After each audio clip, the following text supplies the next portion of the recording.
سبحانہ وتعالی واللہ یہدی الیہ من ینیب۔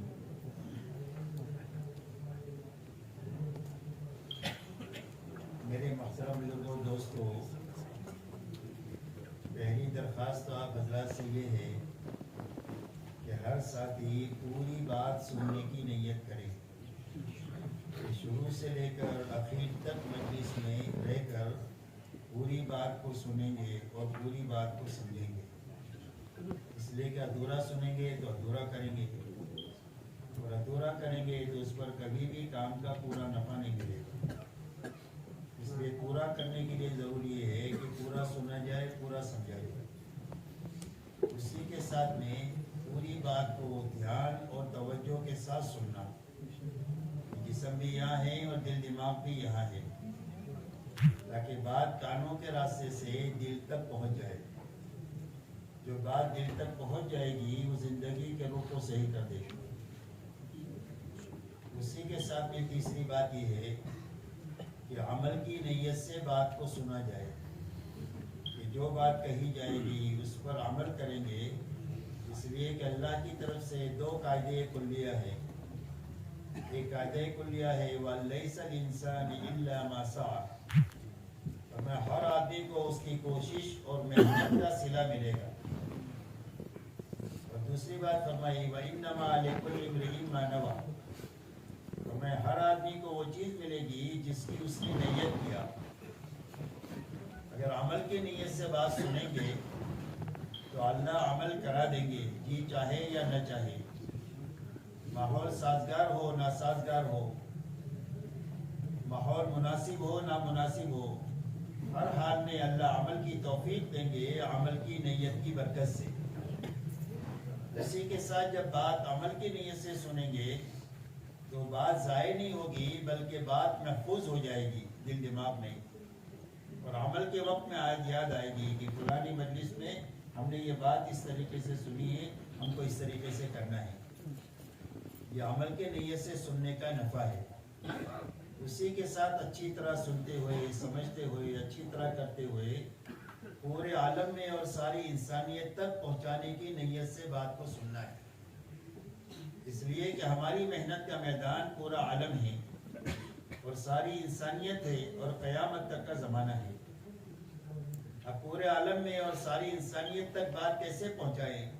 ہماری تو چھوٹی سی زندگی ہے، وسائل کی بھی کمی ہے، تو پورے عالم میں اور پوری انسانیت تک بات کے پہنچانے کا راستہ یہ ہے کہ جہاں تک اور جتنوں تک جا سکتے ہیں اپنی زندگی میں جانا، اور جہاں تک نہیں جا سکے اور جتنوں تک نہیں پہنچ سکے وہاں تک بات کو پہنچانے کے لیے اپنی زندگی میں کام کرنے والے بہترین آدمی اور بہترین عملہ بنا کر کے مرنا۔ یہ محنت کا صحیح رخ ہے، کرنا اور آدمی بنانا، یہ ہماری محنت کی بنیادوں میں داخل ہے۔ حضور پاک صلی اللہ علیہ وسلم کو اللہ تعالیٰ نے بہت بڑا کام دے کر دنیا میں بھیجا۔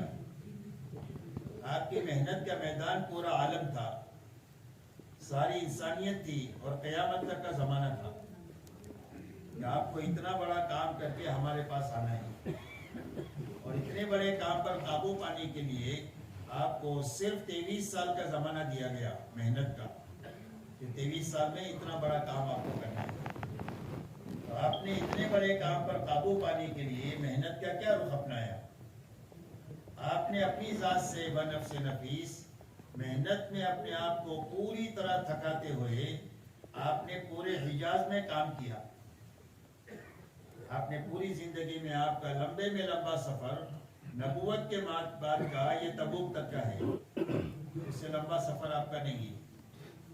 تو آپ نے حجاز میں کام کیا، لیکن 23 سال اپنے آپ کو تھکاتے ہوئے آپ نے 1.25 لاکھ صحابہ کا مجمع تیار کیا۔ 1.25 لاکھ صحابہ آپ کے ہاتھوں پر بنے 23 سال میں، کہ جن کی زندگی حضور صلی اللہ علیہ وسلم کی زندگی کا آئینہ تھی۔ اسی لیے صحابہ کا تعارف 2 جملے میں ہوتا ہے کہ صحابہ کون ہیں؟ فرمایا فرسان بالنہار و رہبان باللیل، بسام بالنہار و بکام باللیل۔ فرمایا دن کے شہ سوار ہے اور راتوں کے راہب اور عبادت گزار ہے۔ جن کو گھوڑے کی پشت پر بیٹھ کر پوری دنیا میں مارے مارے پھر رہے ہیں، لوگوں کو اللہ کی پہچان کرانے کے لیے کہ اللہ کون ہے اور کیسے ہے، اللہ اپنی ذات پہ کتنے بڑے اور صفات میں کتنے بڑے، اور فرمایا راتوں کے یہ عبادت گزار ہیں، کانوا قلیلا من اللیل ما یہجعون وبالاسحار هم یستغفرون، فرمایا آخر راتوں میں راتوں کو یہ بہت کم سوتے ہیں اور آخر راتوں میں کر کے تھک کے مٹ کے اللہ کے سامنے استغفار کرتے ہیں کہ کرنے کا کام تھا اس کا حق تو ادا نہیں ہوا۔ فرمایا بسام بالنہار و بکاؤں باللیل، دین کو حشاش بشاش اللہ کے دین کا کام کرنے والے ہیں اور راتوں کو اللہ کے سامنے بہت زیادہ رونے والے ہیں۔ سارے صحابہ کی یہ دو صفتیں ہیں، بسام اور بکا، دن کو حشاش بشاش اللہ کے دین کا کام کرنے والے اور راتوں کو اللہ کے سامنے بہت زیادہ رونے والے، اور یہی دونوں چیزیں حضور صلی اللہ علیہ وسلم کی زندگی میں کامل طور پر پائی جاتی تھی۔ آپ کا دین دعوت اور تعلیم کے لیے، اس لیے کہ اللہ نے آپ کو داعی اور معلم بنا کر کے بھیجا تھا، تو آپ کے دین کا اکثر حصہ دعوت اور تعلیم پر خرچ ہوتا تھا، اور رات کا اکثر حصہ آپ کا عبادت میں خرچ ہوتا تھا۔ آپ رات کو اللہ کے سامنے اتنا کھڑے ہوتے تھے کہ آپ کے پیروں پر ورم آ جاتا تھا، اور آپ راتوں کو ایسا روتے تھے اور آپ کے سینے سے ایسی آواز آتی تھی جیسے ہنڈیا کے ابلنے کی آواز آتی ہے۔ تو یہی دونوں صفتیں آپ کے عملے میں منتقل ہوئی، اور حضور صلی اللہ علیہ وسلم کی زندگی کی جو بنیادیں تھی وہ بنیادیں صحابہ میں زندہ ہوئی۔ اس لیے میرے دوستو، محنت کا صحیح رخ یہ ہے کہ جو کام بھی اللہ کی طرف سے دیا گیا ہے اس کام کو اچھی طرح سمجھ کر اور اچھی طرح کرتے ہوئے اچھی طرح کرنے والے آدمی تیار کر کے مرنا۔ ہماری محنت آدمی بنانے کی محنت ہے، عملہ بنانے کی محنت ہے کہ آدمی مرے تو اپنے پیچھے بہت بڑا عملہ بنا کر کے مرے، بانج بن کر کے نہ مرے۔ عورت بانج ہوتی ہے جو زندگی پر نکاح میں رہے، ایک بچہ بھی پیدا نہیں ہوا، ایسا ہی زندگی پر تبلیغ کی لیکن ایک آدمی بھی نہیں بنا، تو یہ تبلیغی بانج پنا ہوتا ہے۔ تو بانج بن کر مرنے کے بجائے اپنے پیچھے عملہ چھوڑ کر کے مرنا، یہی کام کا صحیح رخ ہے۔ صحابہ نے تابعین بنائی اور تابعین کے ہاتھوں طبع تابعین بنے، اس کے بعد اولیاء اللہ کا سلسلہ اللہ نے چلایا، جن اولیاء اللہ کے ہاتھوں ایک ایک آدمی کے ہاتھوں ایک ایک ولی کے ہاتھوں لاکھوں لاکھوں لوگ بنے۔ حضرت خواجہ معین الدین چشتی اجمیری رحمۃ اللہ علیہ اجمیر سے ڈھاکہ کا ایک سفر کیا جس میں 90 لاکھ انسان ایمان میں داخل ہوئے۔ تو محنت کا یہ رخ اللہ نے ایسا چلایا ہے۔ اس کے بعد اللہ نے ایک آسان محنت اور ایسی طاقتور محنت عطا فرمائی کہ ایک گاؤں کا ان پڑھ آدمی اس فکر کو لے لے تو پورے گاؤں کا رخ بدل دے۔ آپ کو سینکڑوں مثالیں دنیا میں ایسی ملے گی۔ ایک اسکول کالج میں پڑھنے والا بچہ اگر صحیح فکر لے لے تو اسکول کالج کا رخ بدل دے۔ اگر کوئی بچہ کسی ملک میں پی ایچ ڈی کے لیے جاوے اور صحیح فکر کے ساتھ جاوے تو اسے ملک کے رخ کو بدل دے۔ اللہ نے ایسی طاقتور محنت عطا فرمائی، اس لیے میرے دوستو اس محنت کو اچھی طرح سمجھنا ہے اور سمجھ کر اچھی طرح کرنا ہے، اور اچھی طرح کرتے ہوئے اچھی طرح کرنے والے آدمی بنانا ہے تاکہ بات آگے قیامت تک چلتی رہے۔ اس لیے کہ بات آگے جو بڑھے گی وہ عملے کے بننے کی وجہ سے بڑھے گی۔ اگر پرانے کام میں لگے رہے، نیا عملہ نہیں آیا تو پرانے مر جائیں گے، معذور ہو جائیں گے، تو کام ختم ہو جائے گا یا کمزور ہو جائے گا۔ اور اگر ان کے ہاتھوں عملہ بنتا رہے گا تو کام اپنی صحیح شکل میں آئندہ نسلوں میں منتقل ہوتا رہے گا۔ اس لیے میرے دوستو اللہ نے ایک بڑا کام ہمیں دیا ہے،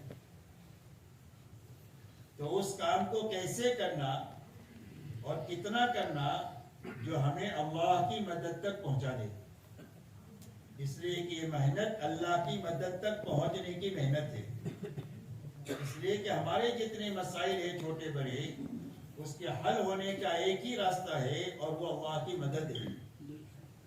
اسی لیے فرمایا يَنْصُرْكُمُ اللَّهُ فَلَا غَالِبَ لَكُمْ وَإِنْ يَخْذُلْكُمْ فَمَنْ ذَا الَّذِي يَنْصُرُكُمْ مِنْ بَعْدِهِ وَعَلَى اللَّهِ فَلْيَتَوَكَّلِ الْمُؤْمِنُونَ۔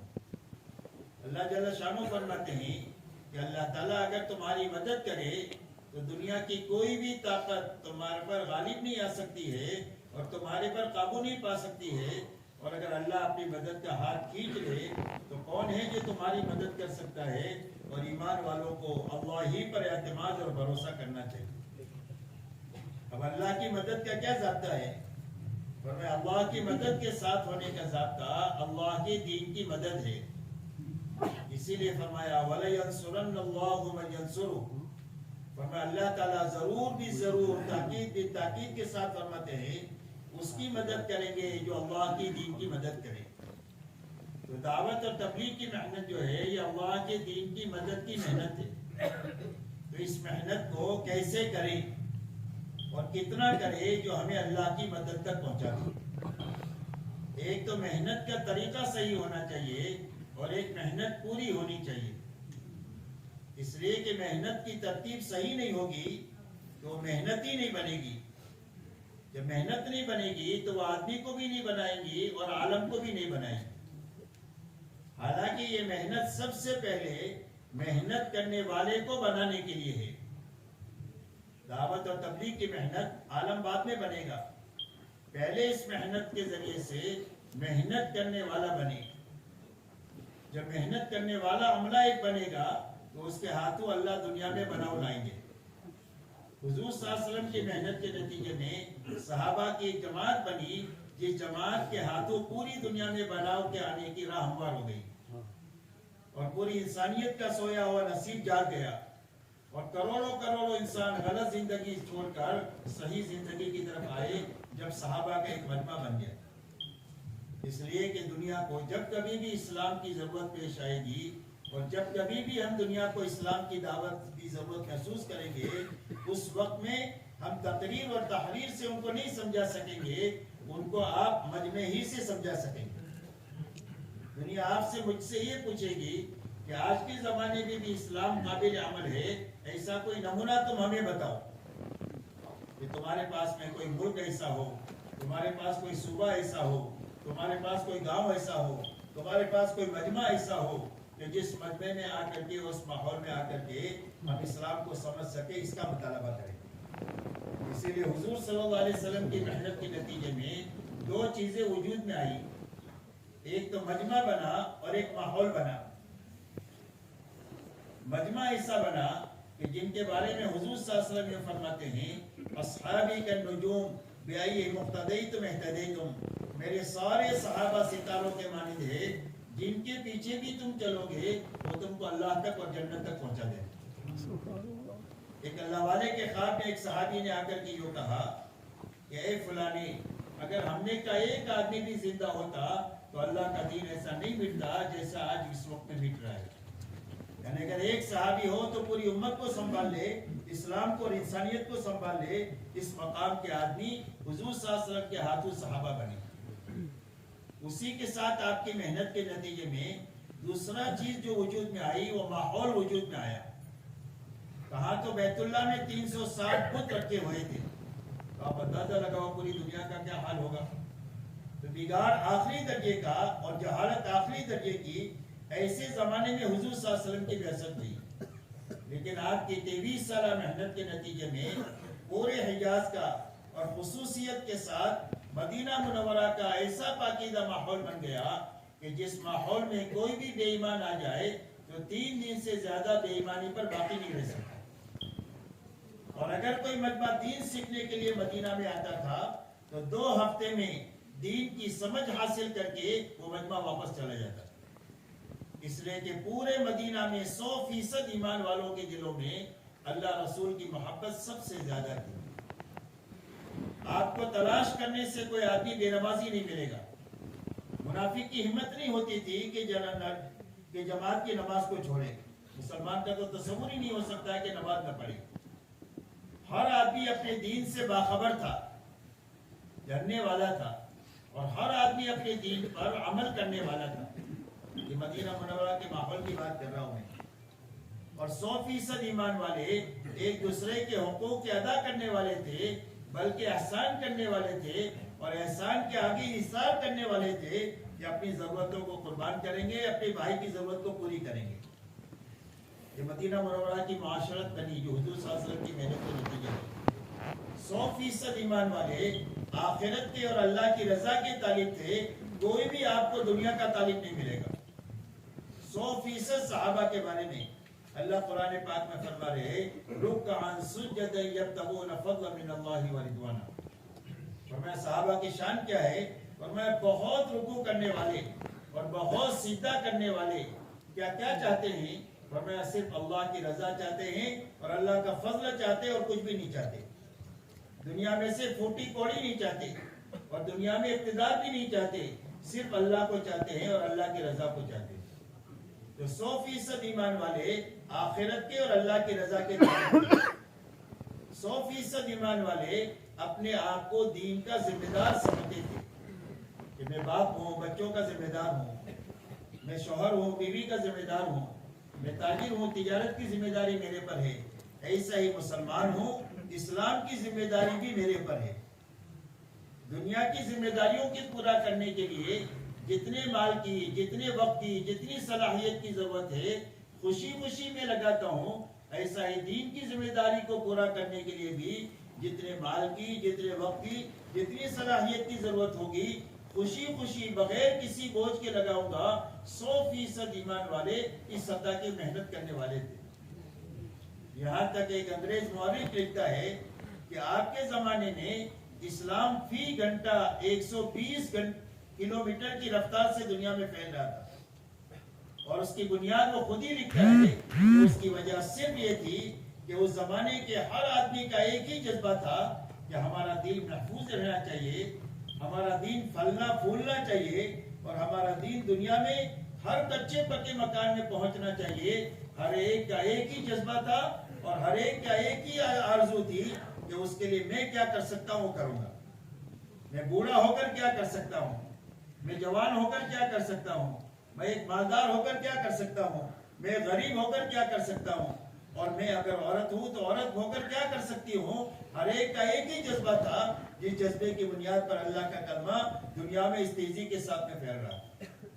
اسی لیے آپ کے زمانے میں محنت کی جو شکل تھی وہ یہ تھی کہ جب کبھی بھی کوئی تقاضا آتا تھا تو اس تقاضے کی بنیاد پر ایمان والوں کو مسجد میں نماز کے عنوان پر جمع کر لیا جاتا تھا۔ الصلاۃ جامعہ، ایمان والے مسجد میں آ گئے، ان کے سامنے وہ تقاضا رکھ دیا تو جتنا مجمع مسجد میں ہے وہ سارا مجمع اس تقاضے کو پورا کرنے کے لیے تیار ہے۔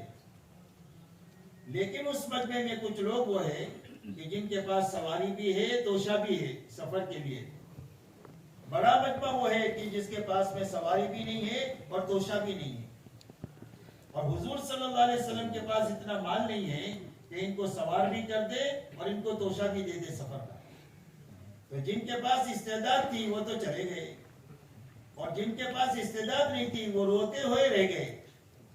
قرآن ان کے بارے میں کہہ رہا ہے تولوا اعینہم تفیض من الدم، اس حالت میں یہ واپس لوٹے ہیں کہ ان کے آنکھوں سے آنسو جاری ہے کہ یہ کرنے کا کام تھا ہمارے سامنے آیا اور ہم سے ہو نہیں سکا۔ اس کے اوپر خوشی نہیں منا رہے بلکہ اپنے آنسو بہاتے ہوئے واپس جا رہے۔ حضور صلی اللہ علیہ وسلم نے فرمایا کہ یہ رونے والے بھی جانے والوں کے ساتھ ہیں، اور جو اکرام اللہ تعالیٰ جانے والوں کا کرے گا وہی اکرام اللہ تعالیٰ ان رونے والوں کا بھی کرے گا۔ اس لیے کہ اللہ تعالیٰ کی نگاہ تو انسان کے دل پر ہوتی ہے، اس کے دل کے اندر کا کیا جذبہ ہے، اس کے اندر کا کیا داعیہ ہے، اور جب اس کے اندر کا داعیہ پختہ ہوتا ہے تو اللہ تعالیٰ اس کے دل کے ارادے پر اس کا وہ اکرام کرتے ہیں جو کرنے والے کا اکرام کرتے ہیں۔ اس لیے میرے محترم دوستو، ہماری محنت کی سب سے پہلی بنیاد دل کو بنانے کی محنت ہے کہ ہر محنت کرنے والا اس محنت کے ذریعے سے اپنے دل کو بنائے۔ اس لیے کہ دل آدمی کی باڈی میں اس کی حیثیت بادشاہ کی ہے، دماغ کی حیثیت وزیر کی ہے، باقی اعضاء کی حیثیت لشکری کی ہے۔ دل حکم کرتا ہے، دماغ نافذ کرتا ہے، ہاتھ پیر ہلتے ہیں، یہ ترتیب ہے۔ اسی لیے سارے نبیوں کی محنت کا میدان انسانوں کے دل رہے۔ سارے نبی انسانوں کے دلوں پر محنت کرتے ہیں کہ دل بن گیا تو آدمی بن گیا، اور دل بگڑ گیا تو آدمی بگڑ گیا. ہماری دعوت اور تبلیغ کی محنت اپنے دل کو بنانے کی محنت ہے. تو دل کے بنانے کی کیا معنی ہے؟ دل کے بننے کے معنی میرے دوستو یہ ہے کہ دلوں میں اللہ کی محبت سب سے زیادہ ہو جائے. اس لیے کہ ہر انسان دنیا میں 8 چیزوں کے بیچ میں رہتا ہے. قرآن پاک میں اللہ نے ایک آیت میں ان 8 چیزوں کو گنایا ہے. قل ان کان آباؤکم میں، کہ اگر تمہارے باپ، تمہارے بیٹے، تمہارے بھائی، تمہاری بیوی اور تمہاری برادری، تمہاری تجارت، تمہارے مکانات اور تمہارا مال، یہ 8 چیزیں گنائی. فرمایا ان 8 چیزوں کے بیچ میں ہر آدمی رہتا ہے. اللہ کا مطالبہ ہر ایمان والے سے یہ ہے کہ اس کے دل میں اللہ کی محبت ان 8 چیزوں سے بری ہوئی ہونی چاہیے. اور جب کبھی بھی ان 8 چیزوں کا مقابلہ اللہ سے ہو جائے تو ان کو پیچھے کر دے، اللہ کو آگے کر دے. اتنی محبت کا پیدا کرنا ہر مسلمان کے لیے ضروری ہے فسق میں سے نکلنے کے لیے. کہ اللہ کی محبت، اللہ کے نبی کی محبت، اللہ کے کرنے کی سربلندی کی محبت، یہ تینوں چیزوں کی محبت ان 8 چیزوں پر غالب ہونی چاہیے. بھلے 1% بڑھ جائے تو کام ہو جائے گا. باقی چیزوں کی محبت 50% ہے اور 51% اللہ کی محبت ہے، اللہ کے نبی کی محبت ہے، اللہ کے کرنے کی سربلندی کی محبت ہے تو کام ہو جائے گا. 1% کا مطالبہ ہے، اتنی بڑی ہونا چاہیے. اس لیے ایک تو اللہ کی محبت ساری محبتوں پر غالب آ جائے. دوسرا دلوں میں اللہ کا ڈر پیدا ہو جائے کہ کہیں اللہ ناراض نہ ہو جائے. اس لیے کہ محبوب حقیقی صرف اللہ کی ذات ہے. ہماری منزل اللہ ہے اور ہماری منزل آخرت ہے. تو اللہ کی ناراضگی کا ڈر کہ کہیں اللہ مجھ سے ناراض نہ ہو جائے، یہ ڈر اتنا دل میں پیدا ہو جائے کہ جو آدمی کو حرام سے بچا دے. اس لیے کہ محبت کے راستے سے اللہ کی اطاعت زندہ ہو جائے گی اور ڈر کے راستے سے آدمی حرام سے بچ جائے گا، نافرمانی سے بچ جائے گا. اور آدمی حرام سے بچ گیا تو یہ سب سے بڑا عبادت گزار ہے. فرمایا اتق المحارم تکن عابد الناس. فرمایا حرام سے بچ جاؤ تم سب سے بڑے عبادت گزار ہو. حرام سے بچنا سب سے بڑی عبادت گزاری ہے. 24 گھنٹہ نماز ہے، تسبیح ہے، تلاوت نہیں ہو سکتا ہے، لیکن حرام سے بچ کر آدمی 24 گھنٹہ عبادت گزار ہو سکتا ہے. گھر میں ہے، گھر کے حرام سے بچا ہوا ہے. کاروبار میں ہے، کاروبار سے حرام سے بچا ہوا ہے، تو کاروبار میں بھی عبادت گزار ہے، گھر میں بھی عبادت گزار ہے اور مسجد میں بھی عبادت گزار ہے. تیسری بات دل کے بننے کی یہ ہے کہ دل میں یقین پیدا ہو جائے کہ میری زندگی کے بننے بگڑنے کا تعلق ملک و مال سے نہیں ہے، ڈگری اور عہدوں سے نہیں ہے، چیزوں اور سامانوں سے نہیں ہے، بلکہ صرف ایک اللہ کی ذات کے ساتھ ہے. زندگی اللہ ہی بناتے ہیں اور زندگی اللہ ہی اجارتے ہیں. اتنا یقین دل میں پیدا ہو جائے کہ آدمی حالات کے تاثر سے نکل جائے. اس لیے کہ دنیا حالات کا گھر ہے. کبھی خوشی ہے، کبھی غمی ہے، کبھی بیماری ہے، کبھی تندرستی ہے، کبھی مالداری ہے، کبھی غریبی ہے، کبھی راحت ہے، کبھی تکلیف ہے. تو آدمی حالات کو سامنے رکھ کر نہ جیے، بلکہ حالات میں اللہ کے حکم کو سامنے رکھ کر جو جیے گا وہ یقین کی طاقت سے جیے. اس لیے میرے دوستوں دل کے بننے کے معنی یہ ہے کہ سب سے پہلے ہمارے دلوں کا رخ اللہ کی طرف ہو جائے. کہ سب کو ناراض کر سکتے ہیں، اللہ کو ناراض نہیں کر سکتے. ہمارے دلوں کا رخ اللہ کے حکموں کی طرف ہو جائے. کہ مال کے بڑے بڑے نقشوں کو توڑ سکتے ہیں، اللہ کے حکم کو نہیں توڑ سکتے. اللہ بڑے، اللہ کا حکم بڑا. دنیا کے بڑے بڑے راحت کے نقشوں کو قربان کر سکتے ہیں، اپنی آخرت کو نقصان نہیں کر سکتے ہیں. اس لیے کہ اصل ہماری زندگی آخرت کی ہے. دلوں کا رخ آخرت کی طرف ہو جائے. یہ معنی ہے دل کے بننے کا. اب دل کے بننے کے لیے اللہ تعالیٰ نے ہماری اس محنت میں 2 چیزیں عطا فرمائی ہے. ایک کرنا عطا فرمایا ہے اور ایک بچنا عطا فرمایا ہے. آدمی کا دل کیسے بنے گا؟ 2 چیزوں سے بنے گا. کرنے کے کام کرنے سے اور بچنے کی چیزوں سے بچنے سے بنے گا. جیسے علاج 2 چیزوں سے ہوتا ہے. دوائی کھائے گا اور پرہیز کرے گا تو علاج ہو جائے گا. دوائی نہیں کھائی تو علاج نہیں ہوگا. دوائی کھائی پرہیز نہیں کیا تو دوا کام نہیں کرے گی. ایسا ہی ہمارے دل کے بننے کے لیے ہماری محنت میں انفرادی اعمال ہے، اجتماعی اعمال ہے. آپ حضرات جانتے ہیں سارے تقریباً مسجد وال جماعت کے ساتھی ہیں کہ ہمارے اجتماعی اعمال کون سے ہیں، ہمارے انفرادی اعمال کون سے ہیں. ان انفرادی اعمال اور اجتماعی اعمال کی پابندی کے ساتھ میں چلنا یہ دل کے بننے کا واحد راستہ ہے. بچنے کی چیزوں سے بچتے ہوئے اس محنت میں چلنا یہ دل کے بننے کا واحد راستہ ہے. کرنا اور بچنا، کرنے سے عمل کا نور آئے گا اور بچنے سے عمل کا نور باقی رہے گا. تو آدمی آہستہ آہستہ بنتا چلا جائے گا. جیسے ایک ایئر کنڈیشن کمرہ ہے، مشین کی ہوا آ رہی ہے اور کمرہ بند ہے تو تھوڑی دیر میں ٹھنڈا ہو جائے گا. لیکن کھڑکی کھلی ہوئی ہے، کھڑکی کھلی ہوئی ہے تو تھوڑی دیر میں بھی یا گھنٹوں چلنے کے باوجود بھی کمرہ ٹھنڈا نہیں ہوگا، اس لیے کہ ہوا آئی لیکن رکی نہیں.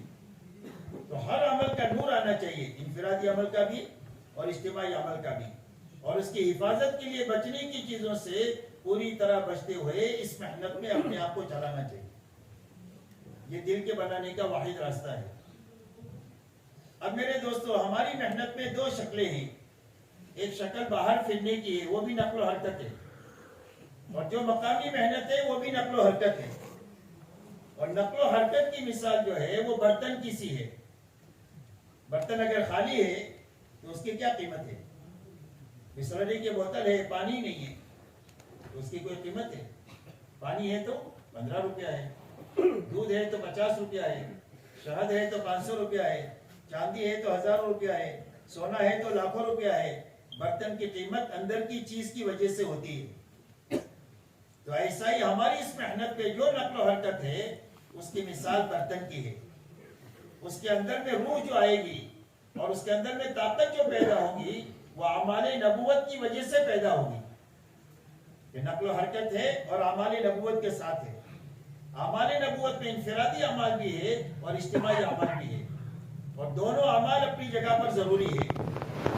انفرادی اعمال سے اجتماعی اعمال میں قوت پیدا ہوگی، اور اجتماعی اعمال سے آدمی بنے گا، اور انفرادی اعمال سے آدمی بنا ہوا چلے گا، جس کو تربیت اور استقامت کہتے ہیں.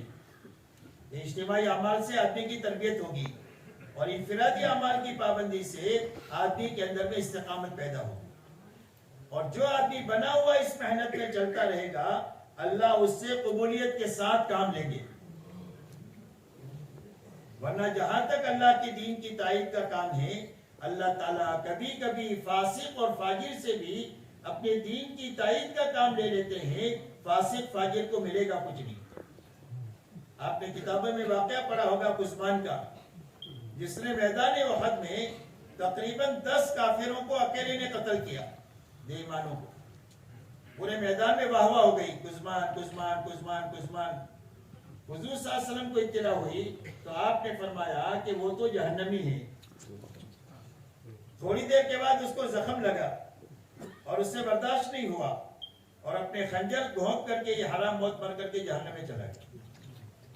تو مسئلہ کام کا نہیں ہے، مسئلہ قبولیت کے ساتھ کام لینے کا ہے.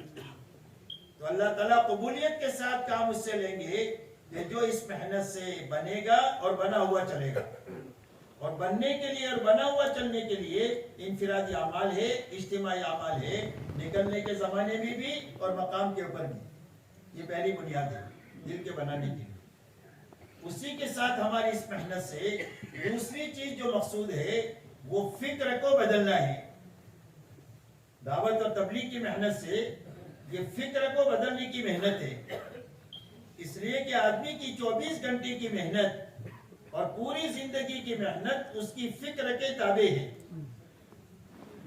اس کے تابع ہے، فکر کے تابع. جیسی فکر ہوگی ایسی محنت ہوگی. دنیا کا فکر ہے تو 24 گھنٹے کی اور پوری زندگی کی محنت دنیا ہی کے پیچھے لگے گی. ہاں تبلیغ کے نام پر مری بکری اللہ کے نام پر لگ جائے گی.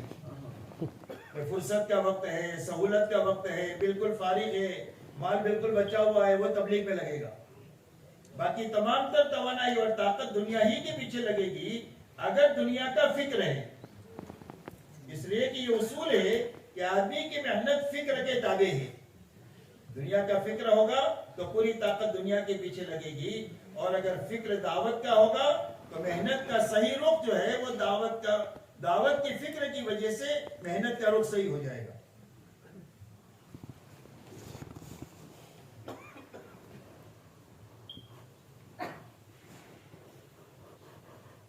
دعوت و تبلیغ کی محنت اپنی فکر کی تبدیلی کے لیے ہے کہ ہر محنت میں چلنے والا اس کی روز فکر دعوت کی بنے, اللہ کے کرنے کی سربلندی کی بنے, انسانیت کی ہدایت کا فکر ہم کو لگے کہ دنیا میں 800 کروڑ انسان ہیں, 80% وہ انسان وہ ہے کہ اگر آج قیامت قائم ہو جائے تو مرتے ہی ہمیشہ ہمیش کے لیے جہنم میں چلے جائے, کبھی وہاں سے نکل نہ سکے.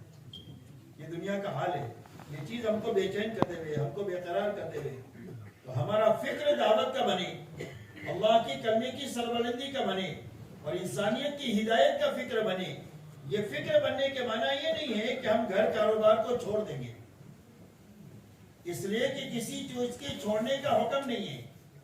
ہمارے دین میں رہبانیت بھی نہیں ہے, ہمارے دین میں نفسانیت بھی نہیں ہے. نفسانیت بھی غلط لوگوں کا طریقہ ہے. نفسانیت کہتے ہیں مادہ پرستی کو, کہ آدمی کی زندگی کا مقصد پیسہ بن جائے, 24 گھنٹہ اسی کی فکر ہے, اسی کی دھن ہے, اسی کے لیے تھکنا ہے کہ پیسہ آنا چاہیے, حلال سے آئے, حرام سے آئے, جھوٹ سے آئے, کیسے بھی آئے پیسہ چاہیے. اس کو نفسانیت کہتے ہیں اور یہ یہود کا مزاج ہے. دوسری طرف رہبانیت ہے کہ کچھ کریں گے نہیں, کسی کونے میں مسجد میں بیٹھ جائیں گے یا بستر اٹھا کر پھرتے رہیں گے, کوئی کام نہیں کریں گے. یہ رہبانیت ہے. یہ بھی غلط لوگوں کا شیوا ہے. اسلام ان دونوں کے بیچ کا صراط مستقیم ہے کہ ہر مسلمان کی گھریلو زندگی ہوگی, ہر ایک کی کاروباری زندگی ہوگی, لیکن دینداری کے ساتھ ہوگی اور دین کی محنت کے ساتھ ہوگی.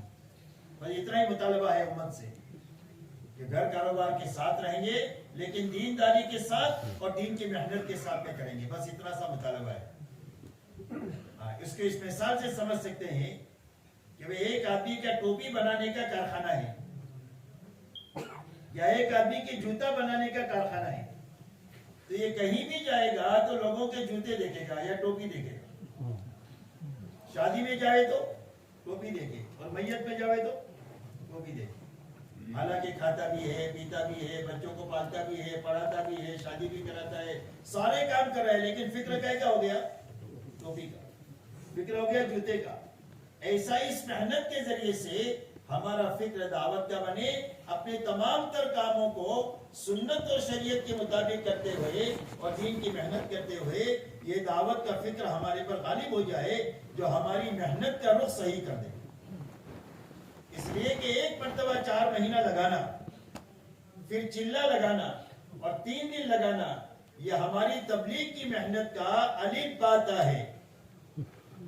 جیسے ڈاکٹر انجینئر بننے کے لیے ABCD پڑھنا ہوتا ہے, قرآن پڑھنے کے لیے آپ کو الف با تا پڑھنا پڑتا ہے.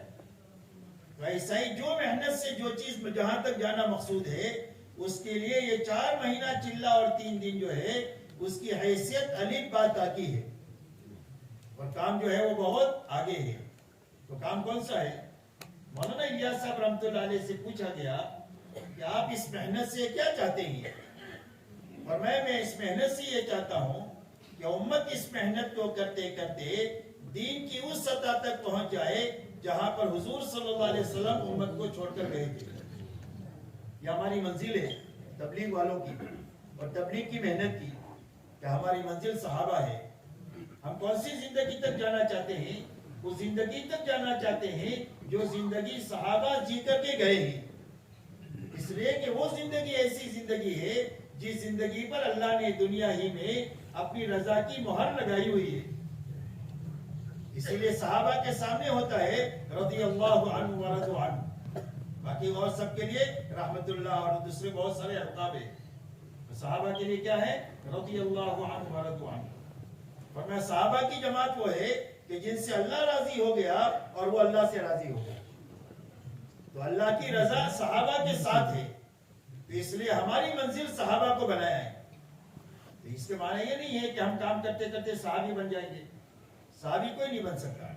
صحابی بننے کے لیے شرط ہے ایمان کی حالت میں حضور صلی اللہ علیہ وسلم کے چہرے انور کو ایک مرتبہ دیکھ لینا, یہ اتنا بڑا شرف ہے کہ قیامت تک آنے والا کوئی بھی آدمی صحابیت کے مقام تک نہیں پہنچ سکتا، صحابی نہیں بنیں گے، لیکن جو بنیادیں صحابہ میں زندہ ہوئی ہے وہ قیامت تک دوبارہ امت میں زندہ ہو سکتی ہے۔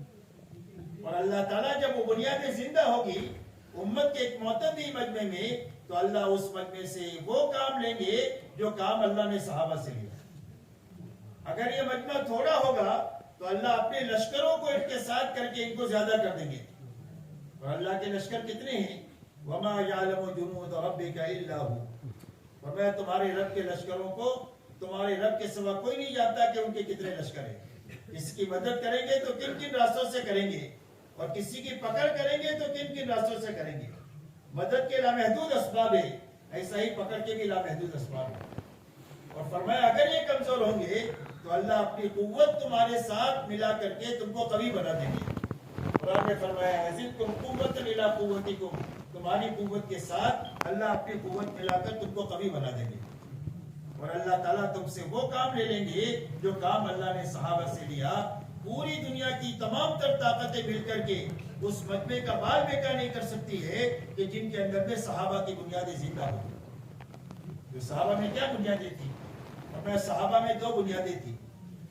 ایک تو 100% صحابہ میں پورا دین اپنی حقیقت کے ساتھ پایا جاتا تھا، اس لیے کہ دین ہے اور ادھورا ہے، اور ادھورا دین اس کو کہتے ہیں کہ کرنے کے کچھ کام کیے کچھ چھوڑ دیے، بچنے کی کچھ چیزوں سے بچے کچھ چیزوں سے نہیں بچے، یہ ادھورا دین ہے۔ اور اس ادھورے دین پر دنیا میں نقد مصیبتیں آئے گی، مدد نہیں آئے گی۔ اور جتنی مصیبتیں امت کے چاروں طرف منڈلا رہی ہے وہ دین کی کمی کی وجہ سے منڈلا رہی ہے۔ ملک و مال کی کمی کی وجہ سے ہم مصائب نہیں ہیں، دین کی کمی کی وجہ سے ہے۔ کما تدین و تدانو، جیسا اللہ کے دین کے ساتھ معاملہ کریں گے ایسا اللہ کا معاملہ ہمارے ساتھ میں اور امت کے ساتھ میں ہوگا۔ تو ایک تو دین پورا ہوتا صحابہ کی زندگی میں، دوسرا دین میں حقیقت تھی، یہ دین کے اعمال ہے لیکن شکل ہے۔ تو فرمایا روزہ رکھا ہے اس نے، اور روزے کو ایسا رکھا کہ اس کو سوائے بھوکا رہنے کے کچھ نہیں ملے گا، اور اگر صحیح روزہ رکھوا تو تقوی پیدا کر دے گا، یہ روزے کی خاصیت ہے۔ اور نماز زندگی کو بنا دے گی، اور اگر نماز کو ایسی ہی پڑھی تو فرمایا اس کے سر کے اوپر بھی نہیں جائے گی، پرانے کپڑے میں لپیٹ کر اس کے منہ پر مار دی جائے گی، اور اس کے لیے نماز بددعا کرے گی، جیسا تو نے مجھے برباد کیا اللہ تجھے بھی برباد کرے۔ اس لیے دین بھی ہو، پورا بھی ہو، اور حقیقت کے ساتھ ہو، یہ صحابہ میں تھا۔ دوسری بات میرے دوستو صحابہ میں یہ تھی کہ 100% صحابہ نے اپنی جان مال کو اللہ کے دین کے مقابلے میں بے قیمت بنایا تھا، کہ ہمارے جان کی کوئی قیمت نہیں ہے اللہ کے دین کے مقابلے میں۔ ایک کا تقاضا ہے تو ایک جان لگائیں گے، برادری لگانے کا تقاضا ہے تو برادری کو لگائیں گے، پورے مدینہ کو لگانے کا تقاضا ہے تو پورے مدینہ کو داؤ پر لگا دیں گے حضور صلی اللہ علیہ وسلم کی حمایت میں، اس لیے کہ اللہ بڑھے اور اللہ کا دین بڑھے۔ اپنے مال کو بے قیمت بنایا کہ مال کا تقاضا ہے تو مال کے لیے 600 من کھجور دے سکتے ہیں، 30,000 لشکر کا 1/3 کا سامان کر سکتے ہیں سفر کا، اور اگر غریب ہے تو پوری رات مزدوری کر کے اتنی کھجور لا کر کے بھی دے سکتے ہیں، اس لیے کہ اللہ کے دین کے لیے جتنے مال کی ضرورت ہوگی اور جتنے ہمارے بس میں ہوگی اتنی پورا لگا دیں گے، یہاں تک کہ اگر موقع آ جائے جھاڑو مار کر لگانے کا تو جھاڑو مار کر لگا دیں گے۔ یہ دو بنیادیں صحابہ میں تھی جس کی بنیاد پر اللہ نے کمزور اور چھوٹی اور کم وسائل جماعت سے اتنا بڑا کام لیا، اتنا بڑا کام لیا، پوری دنیا کے سوئے ہوئے نصیب کے جگانے کا کام لیا۔ پوری دنیا کا نصیب سویا ہوا تھا اور گمراہی کی گڑھوں میں گرے ہوئے تھے، اللہ تعالیٰ نے ایسا ان کو وہاں سے نکال کر کے تابعین اور پتہ نہیں کیا کیا اونچے مقام پر ان کو پہنچایا ہے، اور اللہ تعالیٰ نے دنیا کے ہر ملک میں حضور صلی اللہ علیہ وسلم والے دین کو پہنچایا، اور کچے پکے مکان میں اللہ کا کلمہ ایسا پہنچا کہ حق اوپر آ گیا، باطل نیچے آ گیا۔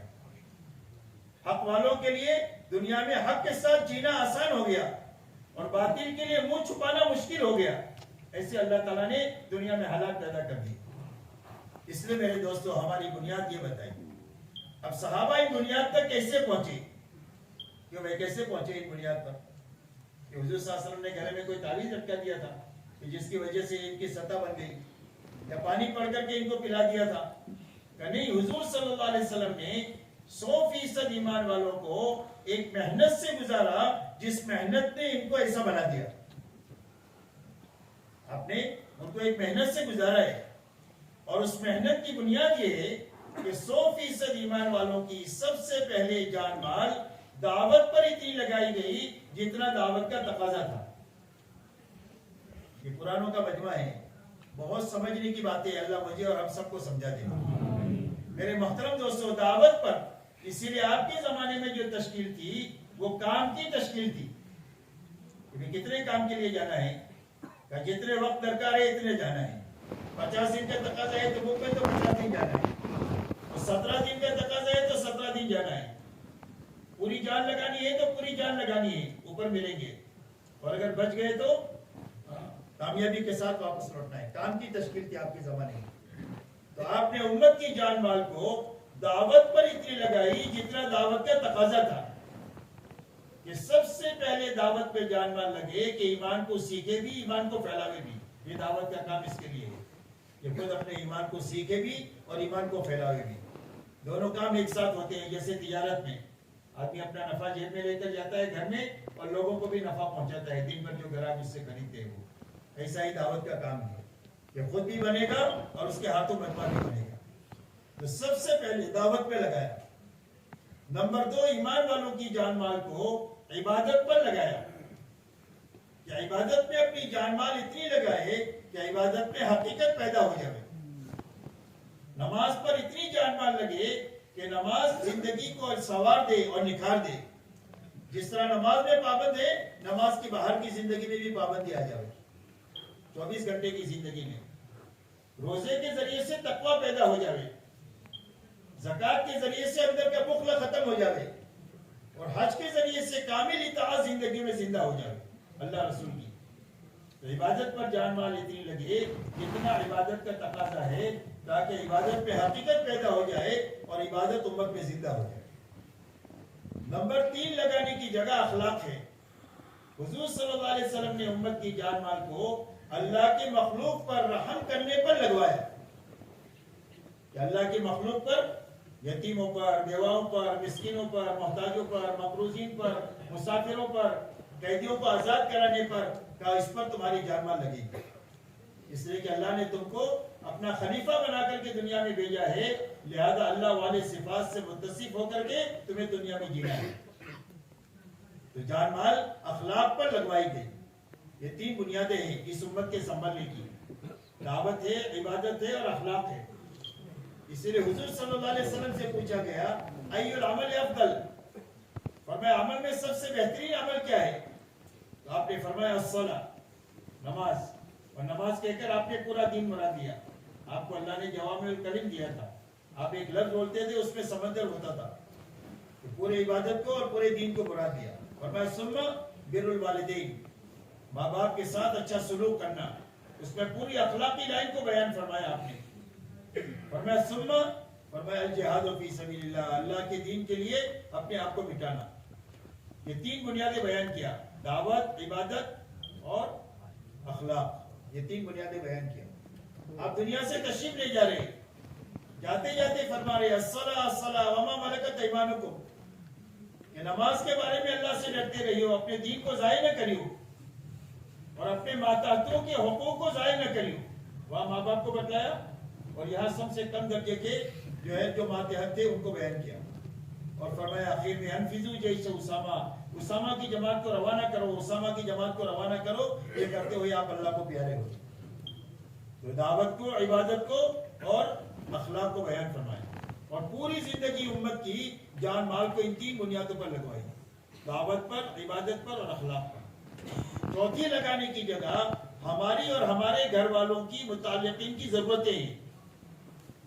ہر انسان کی 5 ضرورتیں، کھانا ہے، کپڑا ہے، مکان ہے، سواری ہے اور شادی ہے. یہ 5 ضرورتیں ہر آدمی کی.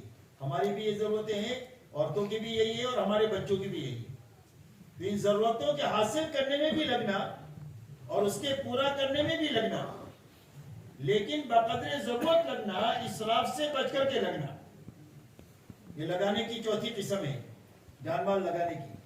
یہ جان مال ان ضرورتوں کے حاصل کرنے میں بھی لگیں گے, پورا کرنے میں بھی لگیں گے, لیکن بقدر ضرورت لگیں گے اور اسراف سے بچ کر کے لگیں گے, اس لیے کہ اسراف کی اجازت نہیں ہے.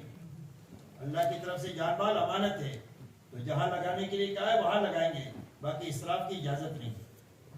اور اسراف کی مثال اللہ والے فرماتے ہیں آگ کی. آگ میں کتنا بھی لکڑی ڈالو سب کو جلا دے گی, اس کا پیٹ بھرے گا ہی نہیں. ایسا اسراف ہے. فضول خرچی, ضرورت سے زیادہ خرچ کرنا, یہ ایسی وبا ہے کہ جو آدمی کی ساری جانی مالی طاقت کو کھا لیتی ہے. نماز کے لیے وقت نہیں بچتا مسلمان کے پاس, اکثریت بے نمازی ہے. اسراف نے ان کے سارے وقت کو کھا لیا. اتنا مال نہیں بچتا کہ اپنے بوڑھے ماں باپ کو سنبھالے یا اپنی بیوہ بہن کو سنبھالے. کہا اتنا سارا اسراف جانی مالی طاقت کو کھا لیتا ہے. فرمایا اسراف سے بچتے ہوئے بقدر ضرورت اپنی ضرورت میں لگانا. حضور صلی اللہ علیہ وسلم نے اس محنت کے راستے سے صحابہ کو یہاں تک پہنچایا, اور اس محنت کا اثر دنیا پر یہ ہوا کہ 650 سال کی جو جہالت تھی حضرت عیسیٰ علیہ السلام اور حضور صلی اللہ علیہ وسلم کے بیچ میں 650 سال کا زمانہ ہے جس میں کوئی نبی نہیں آئے. تو انسانوں میں جہالت آخری درجے کی اور انسانوں میں گمراہی آخری درجے کی, اور یہ ساری گمراہی ختم ہو گئی اور ساری جہالت ختم ہو گئی, اور ایک مجمع بھی بن گیا اور ایک ماحول بن گیا صرف 23 سالہ محنت کے نتیجے میں. اللہ نے اس محنت میں اتنی زبردست طاقت رکھی کہ صدیوں میں جو نقصان ہوا ہے اس کی تلافی چند سالوں میں ہو جائے گی اگر محنت کا یہ رخ قائم ہو. لیکن میرے دوستو, ہم کام کرنے والوں کی زندگیوں میں محنت کا رخ اسی وقت میں قائم ہو سکتا ہے جب ہمارا فکر بدلے. محنت دنیا کی ہے, فکر دنیا کا ہے, اور محنت تبلیغ کی ہے. تو تبلیغ کیسی ہوگی؟ مری بکری اللہ کے نام ایسی تبلیغ ہوگی. یاد رکھو, یہ میں ڈانٹی ڈپٹی کی بات نہیں کر رہا ہوں, ہم سب ایک ہی کشتی کے سوار ہیں. اگر محنت جو ہے, اگر فکر دنیا کا ہے اور محنت تبلیغ کی ہے, تو محنت اتنی ہی تبلیغ پر لگے گی جیسے مری بکری اللہ کے نام. محنت کا صحیح رخ زندگیوں میں قائم نہیں ہو سکتا ہے جب تک فکر نہ بدلے. ہم تو تبلیغ میں لگ گئے, لیکن تبلیغ ہم کو لگ جانی چاہیے. تبلیغ ہم کو لگی نہیں ابھی تک. جس دن ہم کو تبلیغ لگ جائے گی اس دن ہمارا فکر بدل جائے گا, اور فکر بدل جائے گا تو تدریجی طور پر محنت کا رخ جو ہے وہ صحیح ہو جائے گا. اب فکر کیسے بدلے؟ جیسے رخ صحیح کرنے کے لیے 2 باتیں میں نے بتائی. انفرادی اجتماعی اعمال کی پابندی اور بچنے کی چیزوں سے بچنے سے دلوں کا رخ صحیح ہے. ایک ہی راستہ ہے. فکر کی تبدیلی کے لیے 2 لائن کی محنت ہے, جماعت میں نکل کر کے بھی اور مقام پر بھی.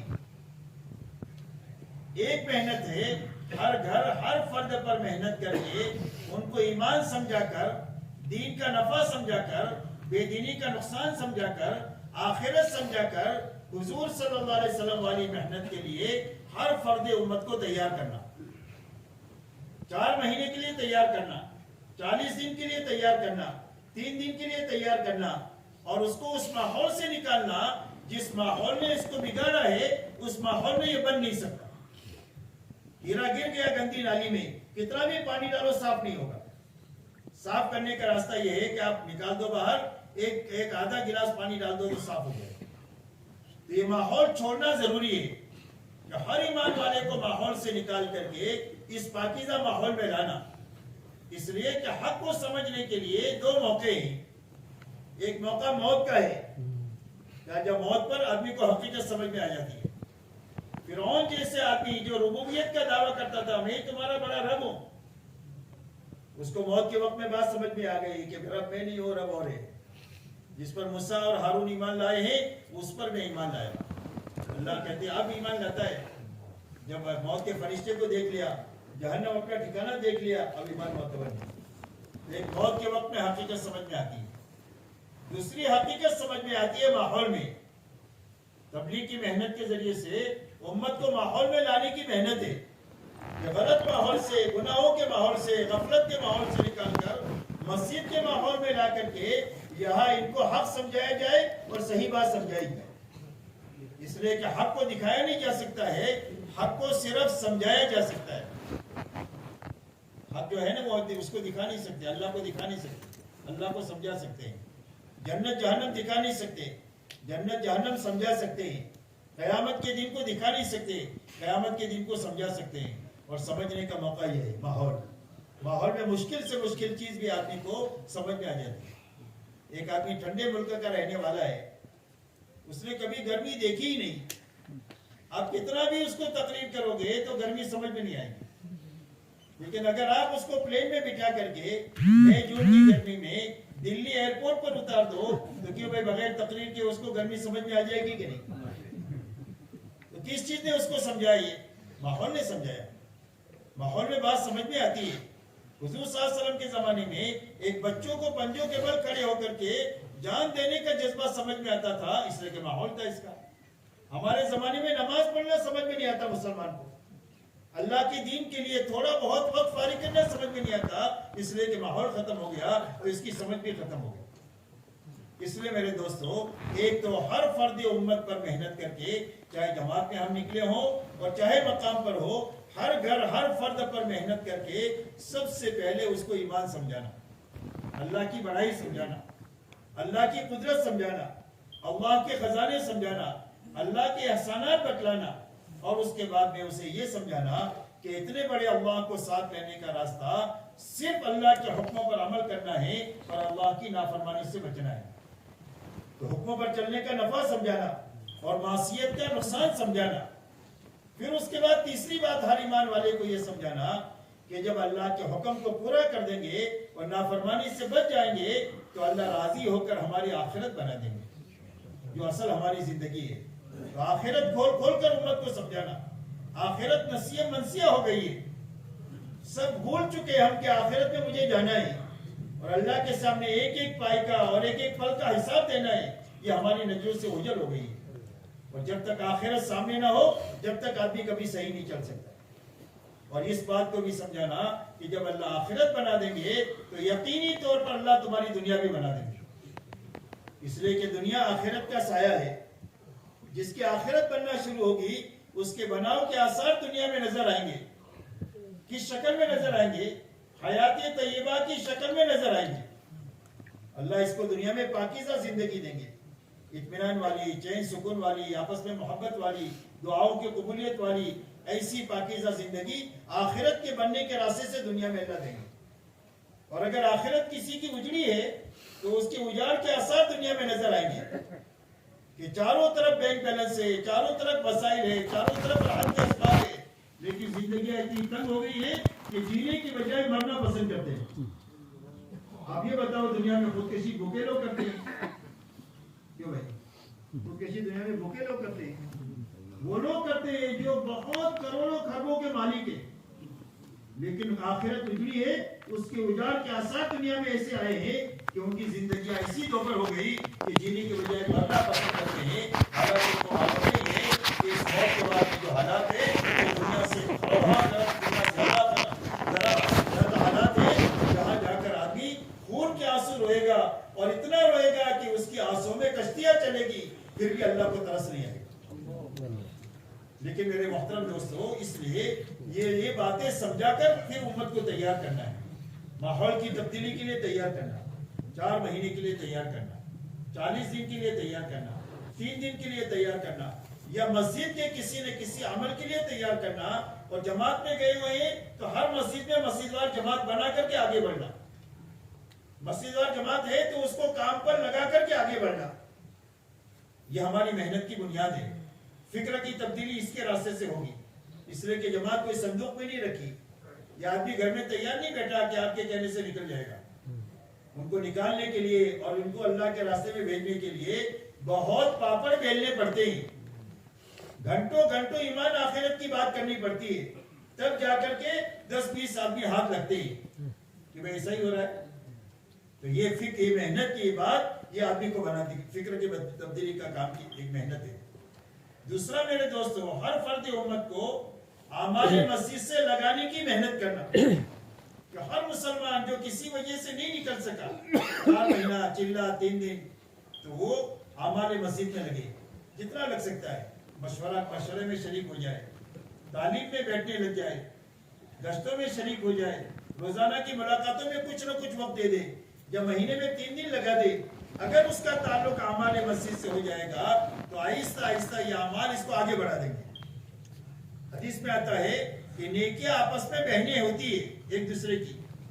ایک نیکی زندگی میں آتی ہے تو دوسری نیکی کو دعوت دیتی ہے. میں مشورے میں بیٹھنے لگ گیا تو تعلیم میں بیٹھے گا, تعلیم میں بیٹھنے لگ گیا تو ملاقاتوں میں چلے گا, ملاقاتوں میں چلنے لگ گیا تو گشت میں رہے گا, پھر اس کے بعد 3 دن بھی لگائے گا, 3 دن اچھا لگا دیا تو چلا 4 مہینہ بھی لگائے گا. اس طریقے سے آہستہ آہستہ امت کا ہر فرد اپنے آپ کو دین کے اوپر اور دین کی محنت پر ڈالتا چلا جائے گا. اس لیے 2 لائن کی محنت ہے فکر کی تبدیلی کے لیے. ایک تو نکالنے کی محنت ہے, ایک اعمال مسجد سے ہر فرد امت کو جوڑنے کی محنت ہے, جس محنت میں اپنے آپ کو لگانے کے نتیجے میں آہستہ آہستہ آدمی کا فکر دعوت کا بنے گا, اللہ کی کلمے کی سربلندی کا بنے گا. اور جب یہ فکر بنے گا تو آہستہ آہستہ محنت کا رخ صحیح قائم ہوگا. کہ بھی محنت کہاں لگے گی؟ فرمایا دعوت پر لگے گی زیادہ سے زیادہ. کہاں لگے گی؟ کہ عبادت پر لگے گی. کہا کس پر لگے گی؟ کہ اللہ کے مخلوق پر بھلائی کرنے میں لگے گی. اور کہا اپنی اور اپنے گھر والوں کی ضرورت میں بقدر ضرورت لگے گی. اس کی اجازت ہے, اجازت ہی نہیں ہے, اس پر ثواب ہے. کہ کمانے پر بھی ثواب اور خرچ کرنے پر بھی ثواب. فرمایا کسب الحلال فریضۃ بعد الفریضہ. فرمایا فرائض کی ادائیگی کے بعد حلال کمائی کرنا بھی فرض ہے. جیسے نماز پر ثواب ملے گا ایسا آپ کو کمانے پر ثواب ملے گا. اللہ والے یہ فرماتے ہیں کہ ایک آدمی تسبیح پڑھ رہا ہے اور ایک آدمی کیلا بیچ رہا ہے, اور کیلا بیچتے ہوئے یوں کہتا ہے کہ 12 روپے درجن کیلا, 12 روپے درجن کیلا, 12 روپے درجن کیلا, اور یہ دیندار ہے.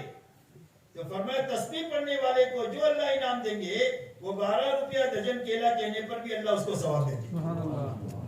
ہمارا تو دین ایسا ہے کہ آم کے آم گٹلی کے بھی دام, آم کے تو آم اور گٹلی کے بھی دام.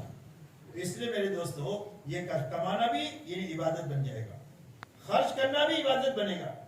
فرمایا قیامت کے دن آدمی کے عمل نامے میں سب سے زیادہ وزنی صدقہ وہ ہوگا جو اس نے اپنے گھر والوں پر لگایا ہے حلال کما کر. سب سے زیادہ وزنی صدقہ ہوگا جو اس کے پلڑے کو جھکا دے گا نیچے. اتنا وزنی صدقہ ہوگا یہ.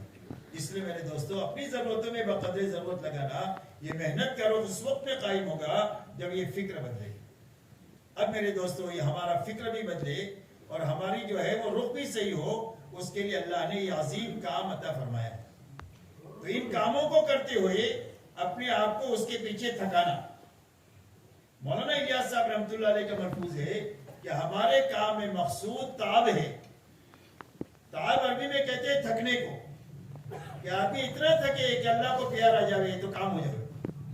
بیٹا تھک کر آتا ہے تو ماں باپ کو پیار آتا ہے, شوہر تھک کر آتا ہے تو بیوی کو پیار آتا ہے کہ کیا میرا ہاتھ پہنچاؤ اس کو.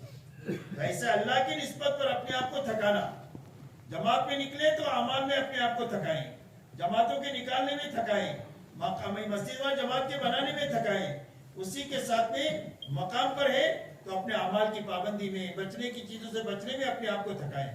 لوگوں کو اللہ کے راستے میں نکالنے کے لیے تھکائیں, لوگوں کو اعمال مسجد سے جوڑنے کے لیے تھکائیں.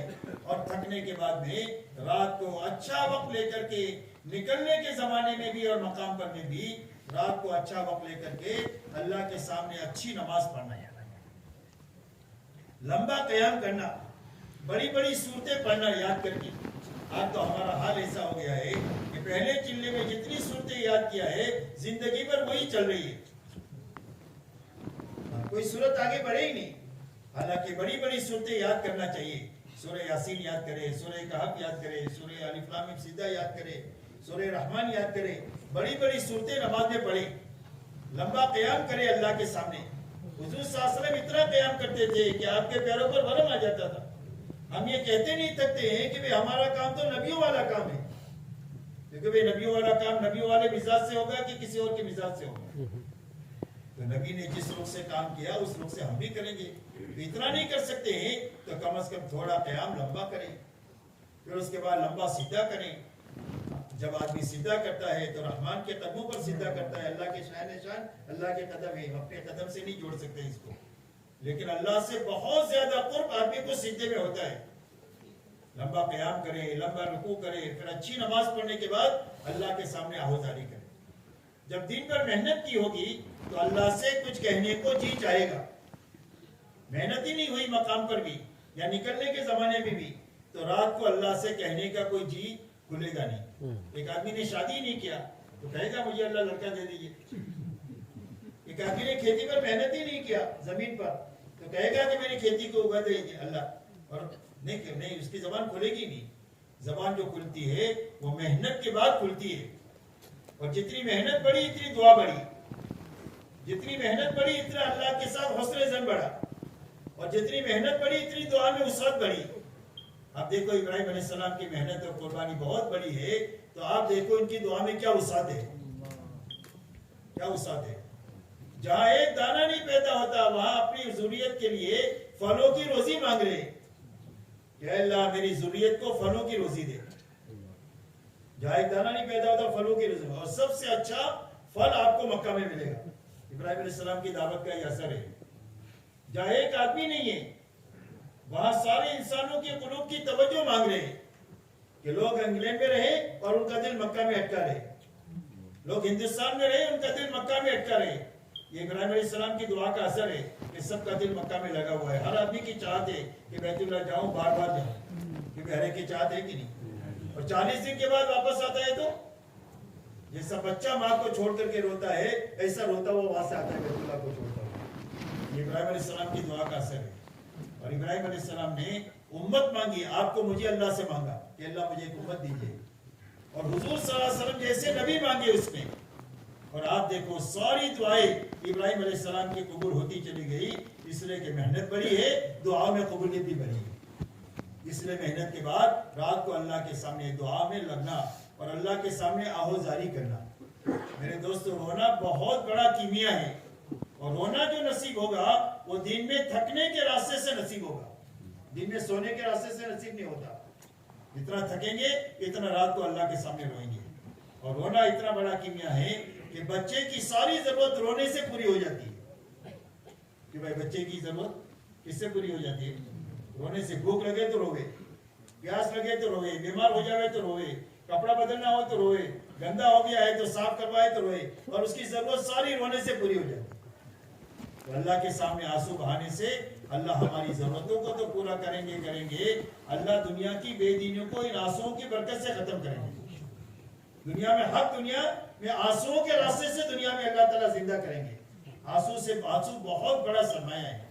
اس لیے رات کو اللہ کے سامنے آنسو بہانے میں اپنے آپ کو لگانا, اچھی نماز پڑھنے میں اپنے آپ کو لگانا, اس لیے کہ ہمارا پورا کام دعوت اور دعا ہے. یہ نقل و حرکت جیسے میں نے کہا برتن ہے, اس کے اندر کی روح اور اس کے اندر کی طاقت دعوت اور دعا ہے. کہ دن میں اللہ کی مخلوق کے پیچھے تھکیں گے, جہاں مسلمان ملے وہاں جائیں گے, گھر پر ملے, دکان میں ملے, کیرم کے اڈوں پر ملے, شراب کے اڈوں پر ملے, ریس کورس کے میدانوں میں ملے, جہاں مسلمان ملے وہاں جا کر اس کو اللہ سمجھائیں گے, دین کا نفع سمجھائیں گے, آخرت سمجھائیں گے, اور اس کو حضور صلی اللہ علیہ وسلم والی محنت کے لیے تیار کریں گے. دن میں اپنے آپ کو تھکائیں گے دعوت میں, اور رات میں اللہ کے سامنے دعا میں اور نماز میں اللہ کے سامنے اپنے آپ کو تھکائیں گے. تو دعوت اور دعا کا عنصر ہماری محنت میں غالب ہونا چاہیے. لیکن دعوت اور دعا جہالت کے ساتھ نہیں اور غفلت کے ساتھ نہیں, کہ ہم خود ہی اللہ کو بھولے ہوئے ہیں تو دوسروں کو اللہ کیسے یاد کرائیں گے. سویا ہوا آدمی سوئے کو جگا سکتا ہے. تو اللہ کی یاد کے ساتھ اس محنت پہ چلنا اور علم کے ساتھ چلنا. اس لیے گھنٹوں تعلیم کے حلقے میں بیٹھ کر فضائل کی کتابوں سے دعوت کا علم لینا, اسی لینا فضائل کی کتابوں سے, فضائل اعمال میں, فضائل صدقات میں اللہ والوں نے بہت بڑا امت کی تربیت کا علم جمع کیا ہے. اور کروڑوں انسانوں کی زندگیاں ان کتابوں کے راستے سے بنی ہیں. اور دنیا میں قرآن کے بعد سب سے زیادہ کتابیں پڑھی جانے والی یہ فضائل کی کتابیں پوری دنیا میں. تو یہ فضائل کی کتابوں سے علم لینا تاکہ جہالت کے ساتھ نہ چلیں. دعوت دیں گے پکی ٹکی بات کریں گے, اور کتابوں سے سنیں گے اور اس کو اپنی دعوت میں چلائیں گے. کسی کی نقل نہیں کریں گے, اس لیے کہ نقل کرنے والے کے تو عقل ہوتی نہیں, یاد رکھو. اس لیے نقل کا کام نہیں ہے ہمارا, ٹھوس علم لینا, اپنی دعوت میں چلانا. اور اسی طرح اللہ کے ذکر کے ساتھ چلنا کہ ہماری زندگیوں میں اس دعوت کی محنت کے ذریعے سے عبادت کی کثرت زندہ ہونی چاہیے. ہم بہت رکوع کرنے والے بنے، فرائض کے ساتھ نوافل ہے، سنن ہے، تہجد ہے، اشراق ہے، چاشت ہے، اوابین ہے، اسی کے ساتھ تلاوت ہے، اس کی کثرت، اذکار مسنونہ کی کثرت، دعاؤں کا اہتمام. سارے نبیوں کی سنت عبادت کی کثرت ہے. سارے نبی دعوت میں بھی زیادہ اور عبادت میں بھی زیادہ، یہ سارے نبیوں کا شیوا ہے. اور اس محنت کے ذریعے سے کام کرنے والوں میں عبادت کی کثرت پیدا ہونی چاہیے. جب تک عبادت کی کثرت نہیں پیدا ہوگی، جب تک نفس جو ہے مطمئن نہیں ہوگا. آدمی کا نفس موٹا ہو جاتا ہے، بعض مرتبہ کرتے کام کرتے کرتے موٹا ہو جاتا ہے. تو اس نفس کو مارنے کا راستہ عبادت کی کثرت ہے. جتنا عبادت کی کثرت کریں گے اتنا نفس جو ہے اس کی سرکشی ٹوٹے گی، اور نفس میں اختیار پیدا ہوگا، اطاعت پیدا ہوگی اللہ رسول کی. جب اطاعت پیدا ہو جائے گی تو سب سے بڑا دشمن آدمی کا نفس ہے.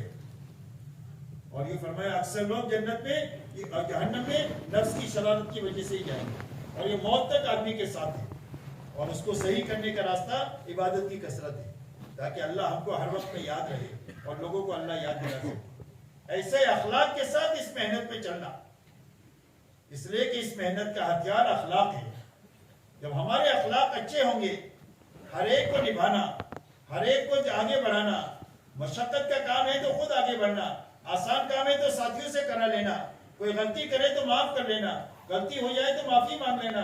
ہر ایک کے ساتھ جڑنا، ہر ایک کو جوڑ کر کے چلنا. محنت کا یہ ایسا رخ ہے جو آدمی کو موت تک دعوت میں چلائے گا. اس لیے اخلاق کے ساتھ اس محنت پہ چلنا. جب اخلاق کے ساتھ ہم آپ چلیں گے تو نئے لوگ محنت میں آئیں گے اور ہمارے سے چمٹے رہیں گے، ہمارے ہاتھ پیر بنتے رہیں گے. اور اگر ہمارے اخلاق اچھے نہیں ہوئے تو آئیں گے اور چلے جائیں گے، آئیں گے اور چلے جائیں گے. کہ آئے تھے چھاؤں کی تلاش میں، یہاں بھی دھوپ ہی دھوپ ہے، تو واپس چلے جائیں گے. اس لیے میرے دوستو، اپنے اخلاق ایسے اچھے بنانا کہ پوری امت کے جوڑنے کا ہم ذریعہ بنے، کسی ایک کے بھی توڑنے کا ذریعہ نہ بنے. ہمارے بول ایسے میٹھے ہونے چاہیے کہ ہر ایک کام سے جڑے. ہم سے نہیں جوڑنا، کام کے ساتھ جوڑنا ہے. کام کے ساتھ جوڑے گا تو ہمارے ساتھ جڑ کر کام کرے گا. اور بول ایسے ہوتے ہیں کہ جو آدمی کو بنے بنائے آدمی کو توڑ دیتے. تو اس لیے میرے دوستو، اخلاق کے ساتھ اس محنت میں چلنا، اسی کے ساتھ قربانی کے ساتھ چلنا. کیسے چلنا؟ قربانی کے ساتھ، منمانی کے ساتھ نہیں کہ جی چاہا تو کیا، نہیں چاہا تو چھوڑ دیا.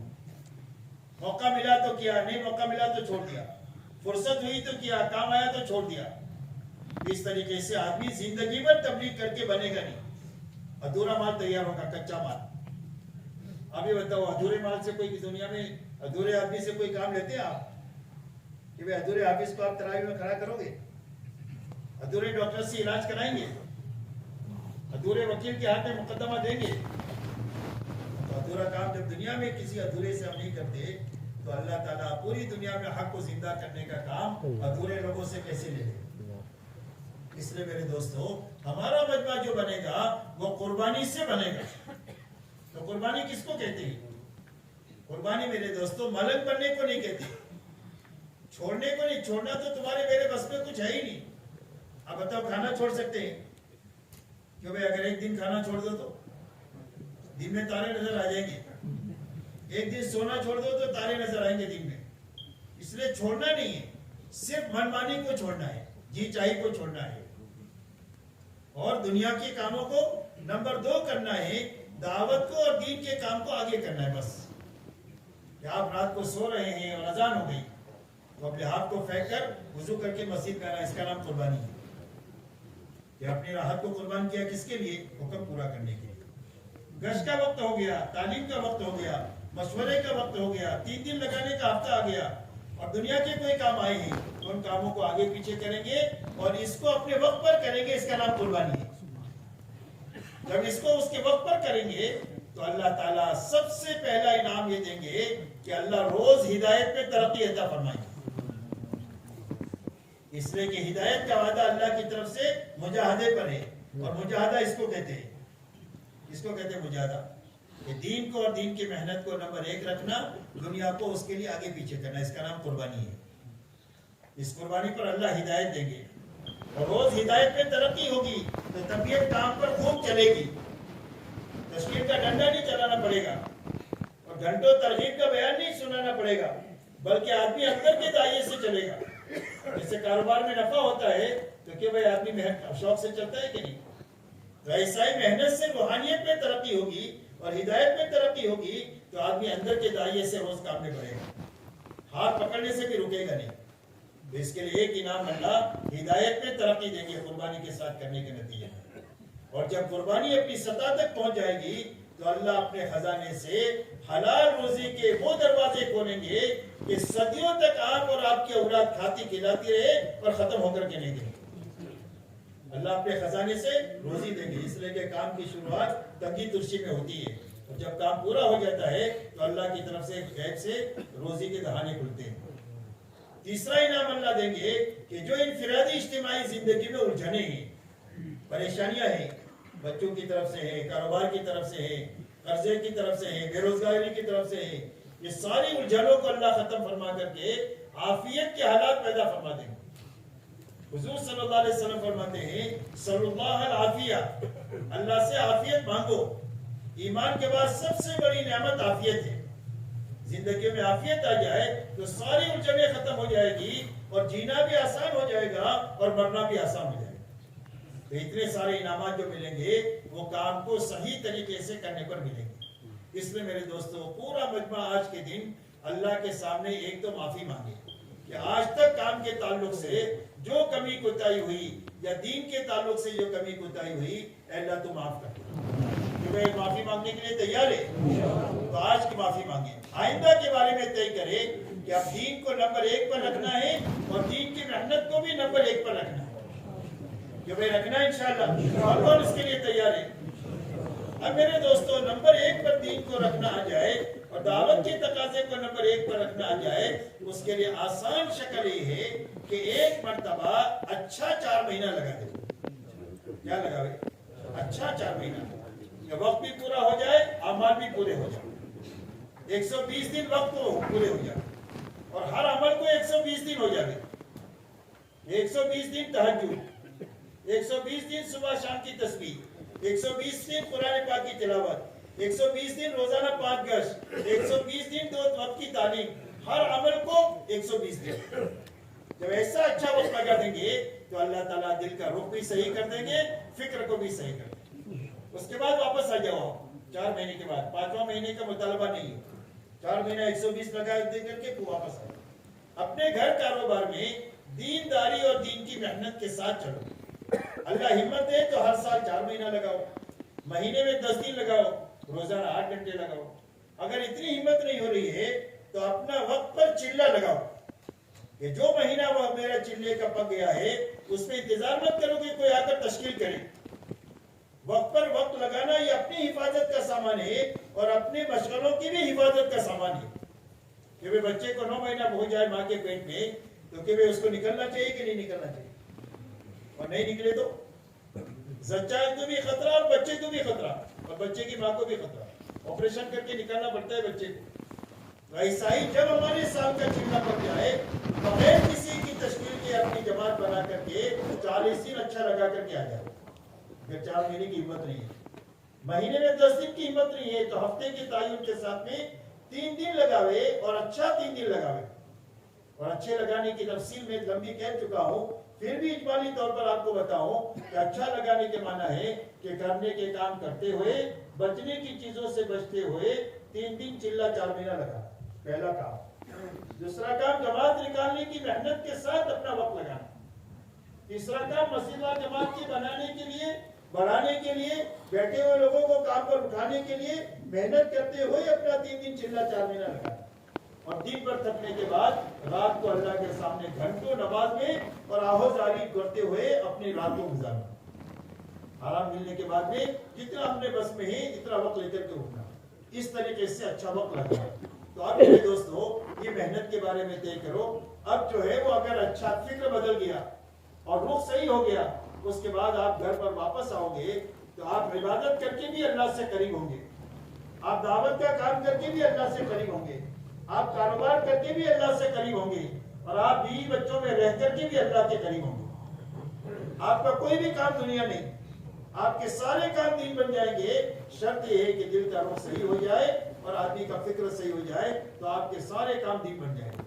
جس طرح آپ نماز سے اللہ کے قریب ہوں گے, کاروبار سے بھی اللہ سے ایسے ہی قریب ہوں گے. بیوی بچوں کے ساتھ رہ کر کے بھی آپ اللہ کے اور جنت کے اتنا قریب ہوں گے. اتنا بڑا سرمایہ 4 مہینہ اچھا لگانے کے نتیجے میں اللہ تعالیٰ عطا فرمائے. اب اس کے لیے ہمت کر کے اپنے آپ کو پیش کرو کہ انشاءاللہ میں 4 مہینے جاؤں گا اور اپنے ساتھ جماعت بناؤں گا. جتنی مسجد وار جماعتیں آئی ہیں, ہر مسجد والے ارادہ کر کے جائیں کہ ہماری مسجد سے سال میں کم سے کم 4 مہینے کی ایک جماعت ضرور نکلنا چاہیے. اس کے لیے جو آسانی کا مہینہ ہوتے کرو. چلنے کی جماعتیں آپ کی اتنی نکلنا چاہیے جتنی آپ کی مسجد میں جماعت لے کر کے چلنے والے لوگ ہیں, ان کو سامنے رکھ کر چلنے کی جماعتوں کو سمجھو. اور جتنی 3 دن کی جماعتیں آپ کی جماعتیں لے کر چلنے والے ساتھی ہیں, اتنی 3 دن کی جماعتیں سوچو.